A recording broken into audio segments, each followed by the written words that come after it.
நான் டாக்டர் அசோக் பாஸ்கர், அரசு தலைமை மருத்துவமனை, கடலூர். இப்பொழுது வெயிலின் தாக்கம் சற்று அதிகமாக இருப்பதனாலே பொதுமக்களுக்கு சில அறிவுரைகளை தமிழ்நாடு அரசு சார்பாகவும் மருத்துவமனை சார்பாகவும் சொல்லிக்கொள்ள விரும்புகிறோம். இந்த வெயில் சற்று அதிகமாக இருக்கும் என்று வானிலை ஆய்வாளர்கள் கணிப்பு தெரிவித்திருக்கிறார்கள். இன்னும் சில வரக்கூடிய நாட்களிலும் இயல்பை விட ஒரு 3 டிகிரி சென்டிகிரேட் அதிகமாக இருக்கும் என்று சொல்லிக் கொண்டிருக்கிறார்கள்.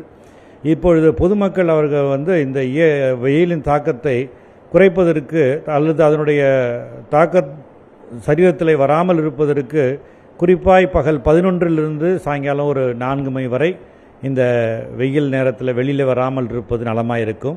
அப்படி அவசியமாய் வருவார்கள் என்றால் கருப்பு குடை பிடித்து கொண்டு வந்து அல்லது ஒரு கார்லேயோ அப்படி கவர்டு ஏரியாவில் வருவார்கள் என்றால் வெயில் தாக்கத்தை நல்லா குறைத்து கொள்ளலாம். ஒரு சராசரியாக ஒரு மனுஷனுக்கு ஒரு நாளைக்கு 1.5 2 லிட்டர் தண்ணீர் தேவைப்படும் 60 கிலோகிராம் உள்ள மனிதனுக்கு. இப்பொழுது இந்த நாட்களில் இன்னும் சற்று கூட தேவைப்படும். உடல்நிலை நன்றாக இருக்கும் என்றால் 3 லிட்டர் தண்ணீர் வரையும் நம்ம பருகலாம். அதனால் தண்ணீரை நம்ம அடிக்கடி குடிப்பது நமக்கு நல்லது. மாத்திரமல்ல, நமக்கு இளநீர், மோர் மற்றும் நுங்கு மற்றும் நல்ல ஃப்ரூட்ஸ், பழ வகைகளை சாப்பிடும் பொழுது சரீரத்திலிருந்து போகக்கூடிய நீர் சத்து அது நமக்கு திரும்பவும் கிடைக்கும். அதே போல் இந்த வெயில் நேரத்தில் நம்முடைய சில பேருக்கு வெயில் தாக்க வரும்போது சன்ஸ்க்ரீன் லோஷன்லாம் நம்ம போட்டுக்கொள்வது நமக்கு நலமாக இருக்கும்.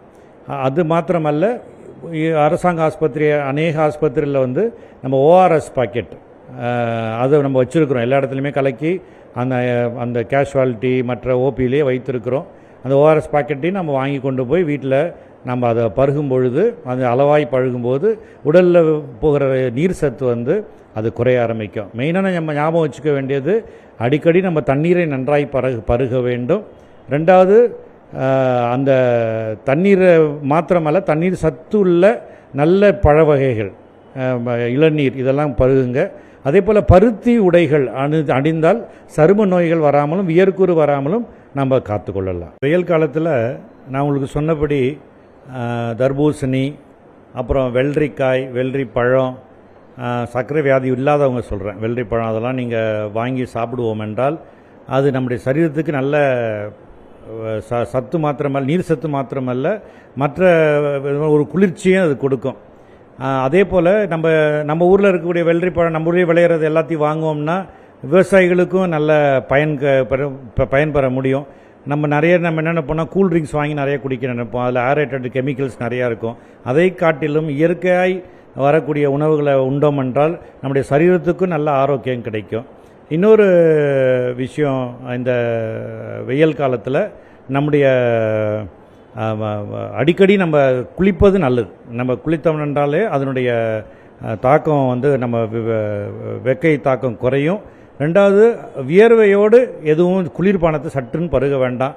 அப்படி பருகும்போது ஜுரமோ தொண்டை பிடிப்போ வருவதற்கு வாய்ப்புகள் உண்டு. அதனால் வியர்வையெல்லாம் நல்லா தொடச்சிட்டு அதற்கு பிறகு ஒரு குளிர்பானத்தையே மற்றபடி அருந்தலாம். முடிந்தவரை இயற்கை உணவுகளை அருந்துவது, இயற்கை நீராகாரங்களை அருந்துவது நலமாக இருக்கும்.